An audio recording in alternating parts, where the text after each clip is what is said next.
목도하심으로 11월 4일 월요일 새벽 우리 하나님 앞에 예배 드리겠습니다.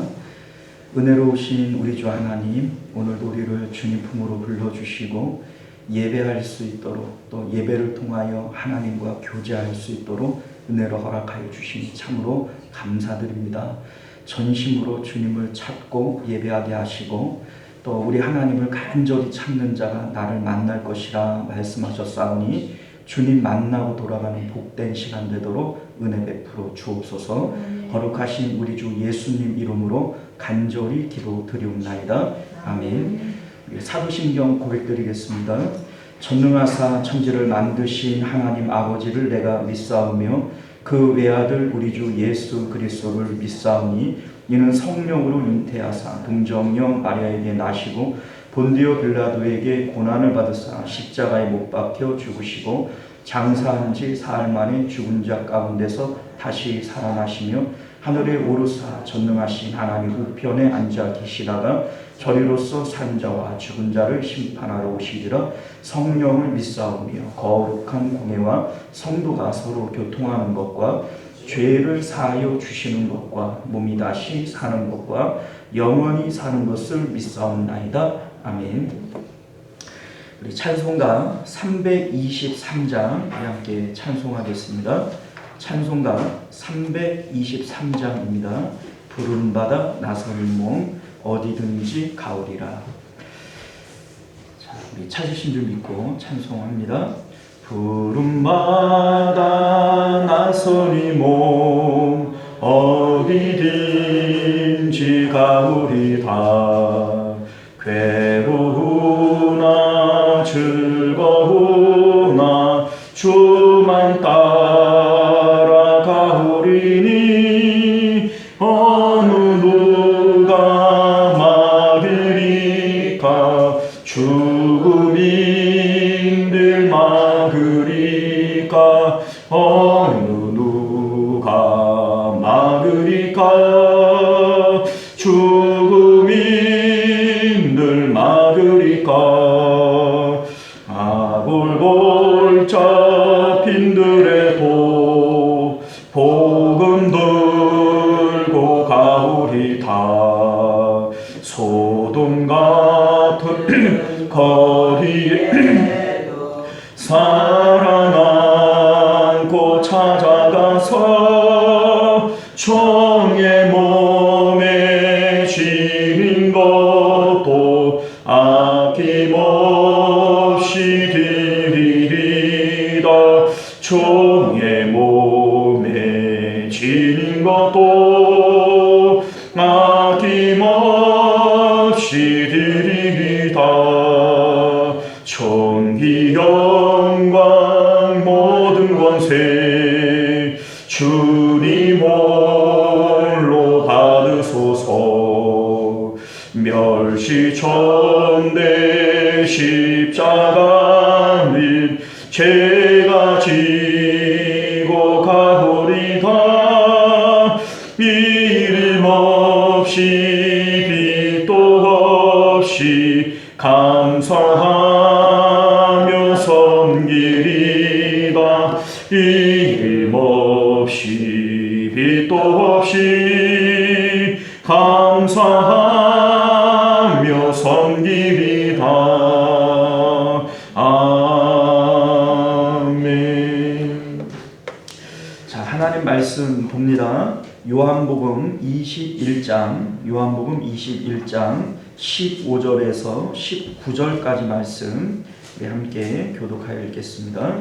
15절에서 19절까지 말씀 우리 교독하여 있습니다. 그들이 조반 먹은 후에 예수께서 시몬 베드로에게 이르시되 요한의 아들 시몬아 내가 이 사람들보다 나를 더 사랑하느냐 하시니 이르되 주님 그러하외다. 내가 주님을 사랑하는 줄 주님께서 아시나이다. 이르시되 내 양을 먹이라 하시고 또 이르시되 요한의 아들 시몬아 네가 나를 사랑하시나 하시니 이르되 주님 그러하외다. 내가 주님을 사랑하는 줄 주님께서 아시나이다. 이르시되 내 양을 먹이라 하시고 세 번째 이르시되 요한의 아들 시몬아 내가 나를 사랑하니 하시니 주께서 세 번째 내가 나를 사랑하느냐 하심으로 베드로가 근심하여 이르되 주님 모든 것을 아시오매 내가 주님을 사랑하는 줄을 주님께서 아시나이다. 예수께서 이르시되 내 양을 먹이라.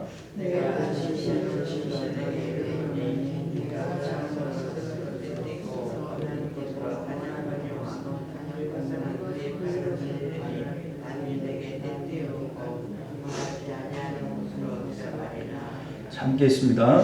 이 말씀을 하심은 베드로가 어떠한 죽음으로 하나님께 영광을 돌릴 것을 가르치심이로라. 이 말씀을 하시고 베드로에게 이르시되 나를 따르라 하시니 아멘. 자, 우리 함께 기도하겠습니다. 은혜로우시고 자비로우신 우리 주 하나님, 오늘도 주님의 복된 말씀을 통하여 우리가 영적 진리를 깨닫는 은혜가 있도록 역사하여 주옵소서. 거룩하신 예수님 이름으로 간절히 기도드리옵나이다. 아멘. 자, 오늘 우리는 함께 읽은 본문의 말씀을 중심으로 소명자에서 사명자로 라고 하는 제목으로 하나님 말씀 함께 나누도록 하겠습니다. 본래 제목은요, 소명자를 사명자로 요구하는 것은 오직 사랑뿐. 이렇게 제가 제목을 정했는데 너무 길어요, 그죠? 그래서 좀 짧게 소명자에서 사명자로 이렇게 제목을 한번 줄여봤습니다. 자, 오늘 본문의 말씀은요, 예수님의 부활을 목격하고 예수님께서 아버지께서 나를 보내신 것처럼 나도 너희를 보내노라, 이러한 사명을 제자들이 받지 않습니까? 그럼에도 불구하고 갈릴리 바다, 디베랴 바다로 물고기 잡으러 떠난 베드로와 제자들을 예수님께서 찾아오시고 너무나도 유명한 말씀이죠. 네가 나를 사랑하느냐, 이렇게 세 번을 물으신 이후에 내 양을 먹이라, 내 양을 치라 말씀하시는 이러한 내용의 말씀으로 이루어져 있습니다. 우리 이제 이 말씀을 베드로에게 예수님께서 사명을 주시는 거잖아요. 너 내 양을 먹여라, 내 양 쳐라. 우리가 이제 그렇게 보면은 21장은 베드로의 사명장이다, 이렇게 볼 수도 있을 것 같습니다. 자, 먼저 제목에 대한 용어를 좀 정리를 해보도록 할게요. 우리는 이제 보통 소명, 사명 뭐 비슷한 거 아니냐, 같은 의미로 사용하기도 합니다만 사실은 분명히 달라요. 어떻게 다르냐면 소명이라고 하는 것은 사전적 의미가 뭐냐면 왕이 부르는 거예요. 왕이 어명으로서 왕 앞으로 부르는 거, 이게 소명받았다라고 하는 겁니다. 자, 반면에 사명이라고 하는 것은 왕으로부터 어명을 받아요. 너 가가지고 뭘 해라, 이렇게 어떤 책임을 맡는 것을 사명을 받았다, 이렇게 우리가 얘기를 하지 않습니까? 자, 그러니까 소명, 사명, 우리는 뭐 비슷한 것으로 사용을 하지만 분명히 다르죠. 왕으로부터 부름을 받는 것과 왕으로부터 어명을 받고 보냄을 받는 것, 이것이 소명과 사명의 차이점이다 라고 하는 겁니다. 자, 그런데 사실은 이 소명과 사명은 아주 밀접한 관계가 있어요. 왕이 객적게 부르지 않죠. 우리 하나님께서 우리를 부르실 때 목적 없이 부르지 않습니다. 그러니 모든 소명자들은 하나님께서 반드시 사명을 주신다라고 하는 것을 우리가 기억을 해볼 때, 소명과 사명은 다른 말이지만 너무나도 동전의 앞면과 뒷면처럼 밀접한 관계가 있는 것이다, 이런 생각을 가지게 되어집니다. 우리는 교회 안에서 뭐 목사, 또 전도사, 뭐 장로, 이런 분들만 사명자다, 이렇게 우리가 생각할 수 있지만 하나님께서 우리를 부르신 것이 참이라면 부르심을 입은 모든 사람들은 다 사명자인 것을 기억하실 수 있기를 바라요. 하나님의 부르심과 하나님의 보내심은 동떨어져 있는 게 아니란 말이에요. 하나로 연결되어진 것처럼 하나님께서 우리를 제자로 부르셨죠. 그러면 우리들 한 사람 한 사람이 다 주님의 사명자들이다, 이것을 기억하실 수 있기를 바랍니다. 자, 오늘 말씀은요, 예수님께서 제자들을 이제 사명자로 보내시는 내용이에요. 근데 우리 이제 요한복음 15장 16절을 보면 먼저 예수님께서 제자들을 부르시잖아요. 너희가 나를 택한 것이 아니요 내가 너희를 택하여 세웠나니. 예수님께서 제자들을 부르실 때 너희들이 나를 택한 거 아니다. 내가 너희들을 택하여 제자로 세운 것이다. 이렇게 말씀하셨다는 겁니다. 이게 소명이죠. 부르신 거, 부르셔서 세우신 거. 자, 그런데 20장 21절을 보면 예수께서 또 이르시되 아버지께서 나를 보내신 것 같이 나도 너희를 보내노라. 자, 예수님께서 우리를 이제는 보내신다는 거예요. 이게 이제 사명자의 삶이 되어지는 것이고 사명이라는 겁니다. 자, 그러니 예수님께서 제자들을 택하여 세우셨고 이제 세상으로 이들을 보내시니 이게 소명이고 사명이 되어진다라고 하는 것이고, 오늘날 우리들도 주님께서 주님 앞으로 우리를 부르셨고 또 우리를 세상으로 보내시기 때문에 소명과 사명이 있는 것이다. 이런 말씀이 되어집니다. 자, 우리 앞서 말씀드렸지만 지금 예수님께서 물고기 잡으러 간 제자들을 찾아오셨어요. 그리고 제자들을 지금 만나고 있습니다. 이 장면은 어떻게 보면 언뜻 볼 때 우리가 생각할 때에는 이게 참 이해가 안 갈 수 있어요. 왜냐하면 예수님의 부활을 목격했고 또 그 부활하신 예수님을 반갑게 맞았고 예수님께서 아버지께서 나를 보내신 것처럼 나도 너희를 보내노라 이렇게 말씀하셨는데 그 사명을 까맣게 잊어버리고 지금 물고기 잡으러 와 있는 제자들을 볼 때 야, 이거 도대체 왜 이러냐, 한심스럽다, 이런 생각이 들 수도 있다는 것이죠. 그러나 우리 지난 시간에 말씀드린 것처럼 부활하신 예수님은 이전에 제자들이 알고 있던 그런 예수님이 아니에요. 지금 디베랴 바다에서 떡과 물고기를 두고 함께 식사를 하고 있지요. 자, 그러니까 같은 시간과 장소 안에 예수님과 제자들이 함께 있는 것처럼 보여집니다. 그러나 지금 예수님과 제자들이 함께 있지만 이거 함께 있는 게 아닙니다. 왜냐하면 예수님은 부활의 세계 안에 있는 것이고 제자들은 여전히 이 땅 가운데 있는 거예요. 언뜻 볼 때에는 이 장소와 시간이 겹쳐지는 것이고 하나인 것처럼 보이지만 근본적으로 이것은 차이가 있음을 여러분들이 기억하실 수 있기를 바랍니다. 이를테면 예수님께서는 이제 40일 동안 이 땅 가운데 제자들과 함께 있다가 올라가실 거예요. 하나님 나라로 구름 타고 올라가시지 않습니까? 그러면 그 기간 동안만이라도 제자들과 함께 있으면 참 좋을 것 같은데 예수님께서는 우리 14절에 말씀하고 있는 것처럼 예수께서 부활하신 후 세 번째로 제자들에게 나타나신 것이다. 이런 말씀을 해요. 자, 무슨 얘기냐면 예수님께서 제자들과 함께 늘 있지 않았다는 거예요. 지금 세 번째로 나타났다. 이 말의 의미는 간헐적으로 잠깐 제자들을 만나 주신 것이지 제자들과 같은 시간을 보내신 것은 아니다. 이걸 우리가 알게 되어지는 것이죠. 자, 그렇기 때문에 이전의 제자들은 3년 동안 혹은 3년 반 동안 예수님과 동고동락을 했어요. 예수님하고 좋은 꼴 나쁜 꼴 별의별 꼴을 다 보지 않았겠어요. 그만큼 예수님과 제자들은 아주 친밀한 관계였습니다. 그런데 지금 부활하신 예수님은 너무나도 낯설어요.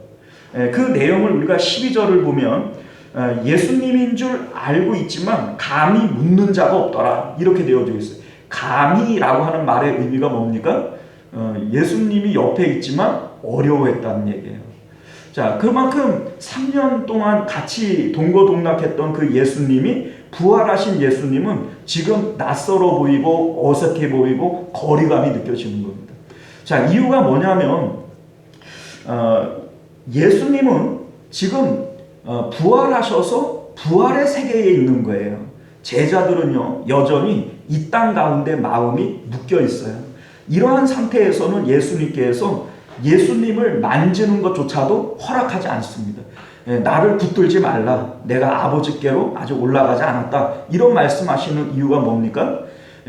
만지지 말아라, 뭐 더럽다 이런 의미가 아니라는 거예요. 지금 예수님을 붙들으려고 하는 마음의 상태가 뭐냐? 이전에 예수님을 기억하고 예전처럼 우리 정답게 지냅시다. 이전처럼 우리 함께 지냅시다. 이게 마리아가 예수님을 붙들려고 했던 마음의 상태인 것이고, 예수님께서는 그것을 거절하는 겁니다. 자, 이 지금 마찬가지예요. 예수님께서는 제자들에게 부활하신 이후에 세 가지의 사명을 주셨습니다. 너희에게 평강이 있을지어다. 그리고 성령을 받으라. 그리고 아버지께서 나를 보내신 것처럼 나도 너희를 세상에 보내노라. 자, 이렇게 말씀하셨지만 제자들의 입장에서는 깝깝한 거예요. 예수님이 지금 옆에 있는 것도 아니고 예전처럼 뭐 일일이 가르쳐 주는 것도 아니고, 예수님은 이 말씀 하시고서는 언제 또 만날지도 모르고 훌쩍 또 사라져 버렸어요. 그러니 이 제자들의 입장에서는 야, 나 그럼 우리 뭐 어떻게 하라는 얘기냐, 이런 생각을 가지니까 뭐 할 수 있는 것은 옛날에 하던 것처럼 물고기 잡으러 오는 것밖에는 할 수 있는 게 없었다라고 하는 것을 우리가 알게 되어지는 거죠. 때로 우리도 그렇잖아요. 주님을 위해서 우리가 뭘 하면 좋겠는데 뭘 해야 될지는 몰라요. 뭐 막막할 수도 있고 뭐 그럴 수 있죠. 지금 제자들의 마음의 상태가 바로 그런 상태이다라고 하는 겁니다. 자, 그런데 그러한 이제 제자들을 예수님께서 찾아오셔서 이제 말씀하시는 거예요. 근데 15절 말씀을 보면 그들이 조각 먹은 후에 예수께서 시몬 베드로에게 이르시되 요한의 아들 시몬아, 내가 이 사람들보다 나를 더 사랑하느냐 하시니 이르되 주님 그러하외다. 내가 주님을 사랑하는 줄 주님께서 아시나이다. 이르시되 내 양을 먹이라 하시고. 자, 이 말씀 우리가 너무나도 잘 아는 내용이죠. 이 말씀을 3번이나 물어보세요. 너 나를 사랑하느냐? 내 양을 먹여라. 너 나 사랑하느냐? 내 양을 쳐라. 뭐 이렇게 예수님께서 15, 16, 17절 3번이나 말씀하시는 것을 우리가 보게 되어집니다. 베드로가 예수님으로부터 받은 사명이 뭐예요? 내 양을 먹이고 내 양 치는 거, 목양에 대한 사역이 바로 베드로가 받은 사명이란 말이죠. 자, 그런데 여러분들 이 말씀을 우리가 곰곰이 생각을 해보면 이 말씀은 참 이상한 말씀이에요. 또 뭘 또 이상하다 그러냐 이런 표정이신데, 자, 이게 왜 이상한지를 볼까요? 베드로가 해야 될 사명이 양을 먹이고 양을 치는 사역이라면 이렇게 예수님이 물어봐야 맞지 않아요? 내가 이제 너에게 양을 맡길 건데 너 내 양들을 사랑할 수 있어? 너 내 양들을 잘 칠 수 있어? 이렇게 물어봐야 되지 않아요? 그런데 예수님께서 물어보시는 것은 내가 맡길 그 양들을 잘 사랑하고 관리할 수 있어? 이렇게 물어보는 것이 아니라 너 나 사랑해? 이 말씀 하나를 물어보시는 거예요. 자, 이것은 마치 오늘날 우리들이 아주 손가락질을 하는 청탁비리 뭐 혹은 입사비리 뭐 이런 거하고 비슷하지 않아요? 자, 어떤 일을 맡기기 위해서 직원을 채용을 할 때에는 맡겨질 이 직책에 대한 이 일을 잘할 수 있느냐, 그 자질에 대해서 검증을 해야 되잖아요. 이 사람이 책임감 있게 양을 잘 사랑하고 칠 수 있는가, 그만한 실력이 있는가, 이거를 봐야 되잖아요. 그런데 예수님께서는 너 나 사랑해? 예. 그럼 됐어. 너 내일부터 내 양을 먹이도록 해. 이러면 이게 좀 이상하지 않습니까? 그냥 듣고 보니까 이상하지요. 자, 그러니까 여러분들 이 내용은 우리가 볼 때에 좀 불합리하게 여겨질 수 있다라는 거예요. 우리 예수님께서 사명자들에게 요구하시는 것이 그 사명을 잘 감당할 수 있는 그러한 자질, 그러한 실력, 이러한 것을 요구하는 것이 아니라 오직 무엇만을 요구해요? 너 나 사랑하느냐? 주님 사랑하는 마음 하나만을 요구하시더라. 이게 오늘 말씀의 내용인 거예요. 자, 여러분들, 여기서 우리는 사명자들에게 요구하시는 첫 번째, 유일하신 자질이 뭐냐, 사명자가 가져야 할 자질이 뭐냐, 주님 사랑하는 마음 하나뿐이다 라고 하는 것을 믿으실 수 있기를 바랍니다. 예수님께서 왜 이것을 가장 중요한 덕목으로 생각하는가? 그 이유는요, 이미 이 내용은 하나의 모범적인 케이스가 있다는 거예요. 자, 무슨 얘기냐면 예수님께서 아버지께서 나를 보내신 것 같이 나도 너희를 보내노라 라고 얘기를 해요. 그러니까 아버지께서 예수님을 보내신 것이 먼저 모범적인 사례이고, 그리고 그것과 똑같이 나도 너희를 보내니 너희들도 그 내용과 복사본으로 같은 내용으로 이걸 행해야 된다는 얘기입니다. 같이니까요. 자, 그런데 우리가 앞서 요한복음을 배웠지만 예수님께서는요, 하나님 아버지를 너무너무 사랑했어요. 하나님 아버지를 너무너무 사랑하니까 예수님의 마음에는 누가 계세요? 아버지 하나님이 계세요. 그래서 아버지의 뜻, 아버지의 계획대로만 예수님께서는 행하시는 거예요. 이때 하나님 아버지로부터 놀라운 그 능력과 권세들이 예수님을 통하여 나타나게 되어지는 겁니다. 오병이어의 이적을 일으킬 때에도 예수님께서는 하나님께 축사를 해요. 하나님께서 내 기도를 언제나 들으시는 것을 믿습니다. 이런 기도를 하잖아요. 그러니까 오병이어의 역사가 나타나고 죽었던 나사로가 살아나고 이러한 역사들이 나타나게 되어지는 것이죠. 예수님이 하는 거에 아니라는 겁니다. 예수님 안에 계시는 하나님이 하시는 것이고, 예수님이 하시는 것은 하나님 아버지를 사랑해서 그 마음 가운데 모시는 것밖에 없었다. 내 뜻대로 하지 마옵시고 아버지 뜻대로 하옵소서. 이것이 예수님이 하시는 사역의 방법이었다라고 하는 것을 우리가 알게 되어지는 겁니다.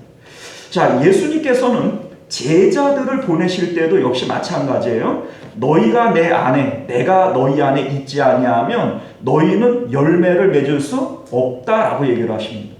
자, 그러니까 능력적으로 내가 뭔가 능력이 많아서 큰 일도 하고 저런 일도 하고 아무리 내가 많은 일들을 한다 할지라도 주님이 내 안에, 내가 주님 안에 있지 아니하면 이것은 열매가 될 수 없다는 거예요. 자, 그러니 예수님이 내 안에, 내가 예수님 안에 들어가기 위해서 유일하게 필요한 한 가지가 뭐죠? 주님 사랑하는 거예요. 왜요? 사랑하는 것만 내 안에 들어오고 사랑하는 것만 연합할 수 있으니까. 자, 그래서 우리 예수님께서 그 제자 이제 베드로에게 너 내가 양을 맡기려고 그러는데 너 양 잘 사랑하고 잘 관리할 수 있겠어? 이렇게 물어보는 게 아니에요. 너 나를 사랑해? 요거 하나만을 물어보시고, 너무나도 중요한 내용이기 때문에 3번씩이나 연거푸 물어보신다라고 하는 것이 오늘 말씀의 내용이 되어지는 겁니다. 자, 여러분들, 우리가 예수님 안에 있을 때 우리에게 필요한 모든 사역과 해야 할 일들은 하나님으로부터 주어지는 거예요. 우리가 주님 안에 있을 때 하나님의 뜻과 계획들을 우리 마음에 소원이라고 하는 형태로 우리 마음 가운데 주십니다. 그리고 우리가 이제 그 사역을 이루기 위해서 필요한 모든 자질과 능력과 권세는 그 하나님으로부터 주어지는 거예요.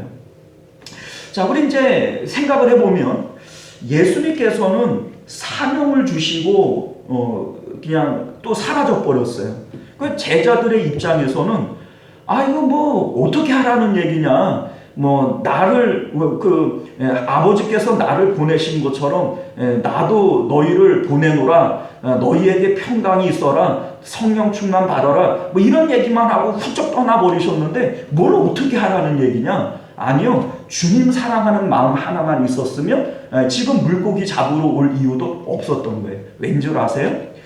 이들이 정말로 주님 사랑하는 마음 하나가 있었다면 이들은 예수님이 사라진 그 하늘을 향해서 하나님을 그리워하고 예수님을 보고 싶어하고 예수님의 이름을 간절히 불렀을 거예요.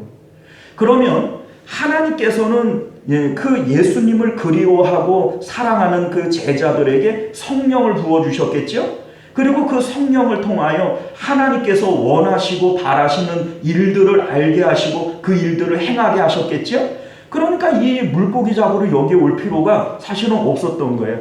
예수님께서 이 제자들의 마음 가운데 이 사랑하는 마음이 이미 있었던 것을 아시지만 지금 이 질문을 통하여 이것을 일깨워 주시는 거예요.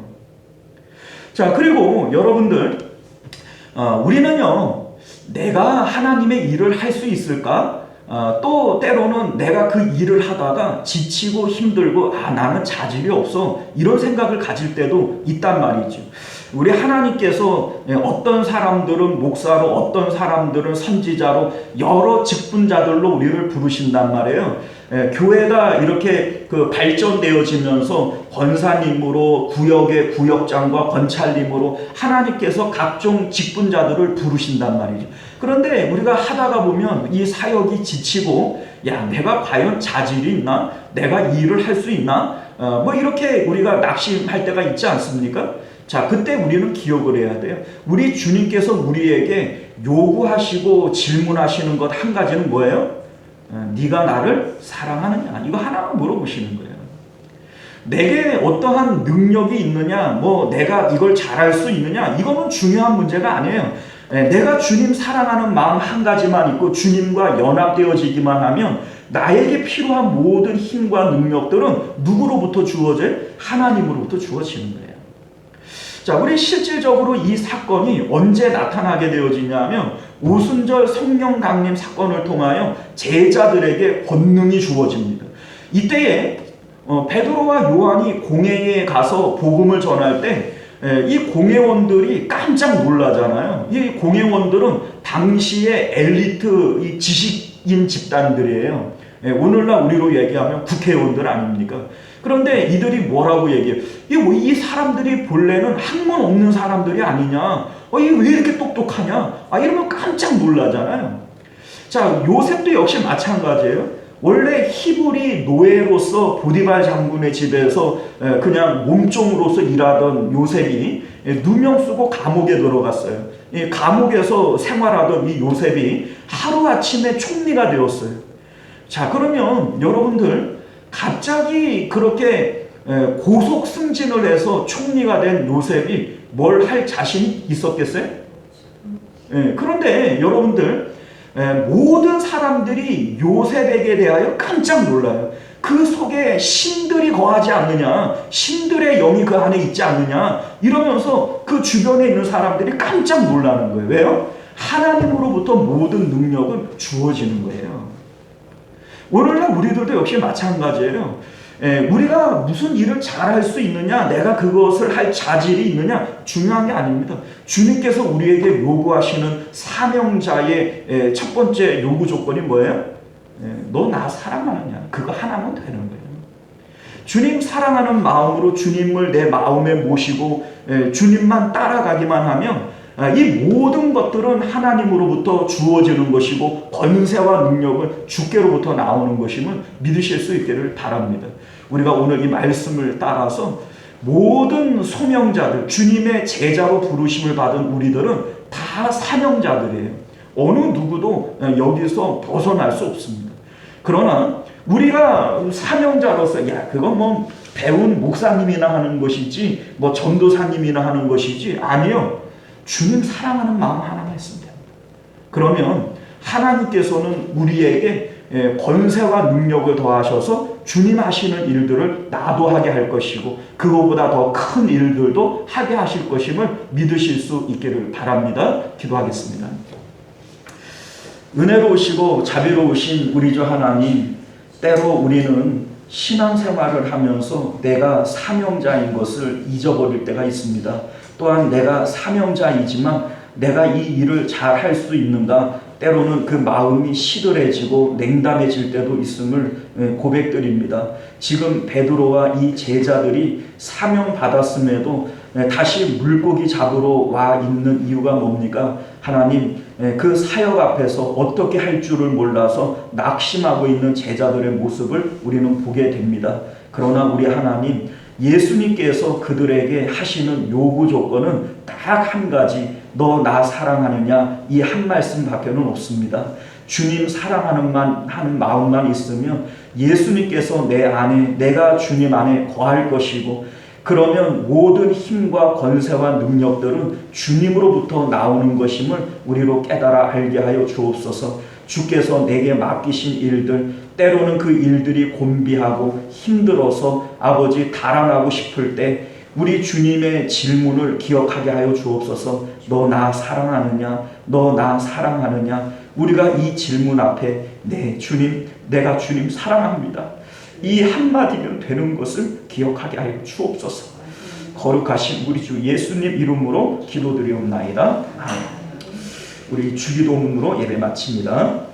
하늘에 계신 우리 아버지여, 이름이 거룩히 여김을 받으시오며 나라가 임하시오며 뜻이 하늘에서 이룬 것 같이 땅에서도 이루어지이다. 오늘 우리에게 일용할 양식을 주시옵고 우리가 우리에게 죄 지은 자를 사하여 준 것 같이 우리 죄를 사하여 주시옵고 우리를 시험에 들게 하지 마시옵고 다만 악에서 구하시옵소서. 나라와 권세와 영광이 아버지께 영원히 있사옵나이다. 아멘. 자, 우리 계속해서 함께 기도하실 때 먼저는 말씀을 기억하시며 기도하실 수 있기를 바랍니다. 주님 내게 하시는 질문 오직 하나입니다. 너 나 사랑하느냐? 이 질문 하나에 예 그렇습니다 라고 대답할 수 있다면 다 끝나는 거예요. 뭐 다른 거 우리가 필요한 게 없습니다. 우리 주님 사랑하는 마음으로 우리가 신앙생활하고 맡겨진 일들을 하고 그 주님 사랑하는 마음 하나가 내가 일할 수 있는 힘과 능력인 것을 믿으실 수 있기를 바랍니다.